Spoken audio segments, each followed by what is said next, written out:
When the flowers were stolen from my uncle's grave, my grandmother drove to our house and collapsed at our door, strangled as an empty Christmas stocking, wailing for her piece of coal. I had never seen a person so finished with God. Her face was a massacre of grief. Her cries like shoveled granite chewed her shrilling throat. All that they left was the flag. She kept screaming. I thought her lungs would start bleeding. It scraped my chest clean, hollowed me. For weeks our house was the echo of a mother clawing the floorboards for her dead son, a down forest in her nail beds. At night, I obsessed on how long flowers might survive in the hands of thieves. Spent a month in our basement, scouring for answers in the photographs of my father in Vietnam. He was thin as a blade, his eyes unfiltered as the cancer they were given for free.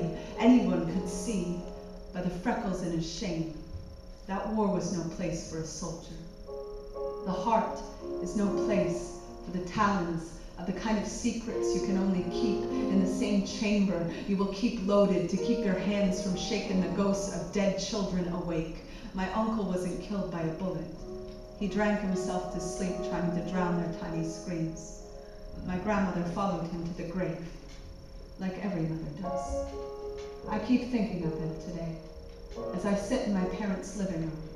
My father has been home from the hospital for a week, and I was just told he slept for 3 years in a field of Agent Orange, but is refusing to accept his 10% veterans medical discount because a patriot knows the cost of war, pays for it himself. I have written this poem before, but always through a window. Never through an open door. I find my mother by the stove, stirring spaghetti sauce from a jar. I have never heard her breathing pull this hard.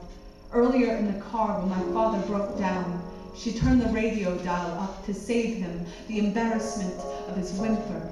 The radio was playing I Wanna Sex You Up. We listened to it for 3 minutes at full volume. It was fucking hilarious how none of us heard a word.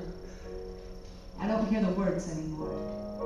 The president announces the end of a war, and I just stared at my mother's eyes as my father's face falls into the trembling trench of his hands like a boy fresh out of boot camp who's just dropped his gun into somebody's cradle. When a war ends, what does that look like exactly? Do the cells in the body stop detonating themselves? Does the orphanage stop screaming for its mother when the sand in the desert has been melted down to glass and our reflection is not something we can stand to look at? Does the white flag make for a perfect blindfold? Yesterday I heard a story about a little girl in Iraq, 6 years old, who cannot fall asleep because when she does, she dreams of nothing but the day she watched her dog eat her neighbor's corpse. If you told her the war is over, do you think she'd sleep? She's seen teeth chew through a rib cage and swallow a heart, and I can buy dog tags at the mall. I can buy camouflage at the Gap. I can stare at the Vietnam Wall and forget it is missing the 2 million names of the 2 million Vietnamese slain. So I can certainly forget that little girl, her dog, the neighbor, and whatever soldiers we choke-chained in the opposite direction of God. At 4 a.m., I find my father in the living room, television blinking. The newscaster says the number of U.S. soldiers who were killed this month at war was outdone by the number who came home and committed suicide. Outside, there was a flag waving from our front door.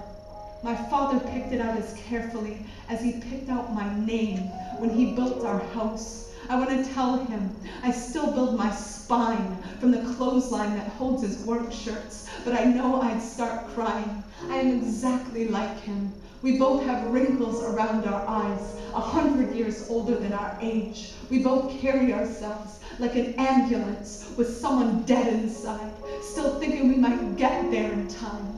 I didn't get here in time. This house echoes like an empty canteen. Flowers don't survive long in the hands of thieves. So much is wilting. I look back out the window. My father's flag is aglow in the moonlight. I remember something I was told years ago. I was told in World War II, 80% of US soldiers could not bring themselves to kill an enemy soldier they found sleeping. Sleeping. I want to ask my father if he thinks that's true. But I know he won't sleep if I do. And he needs to sleep. God knows. We all do.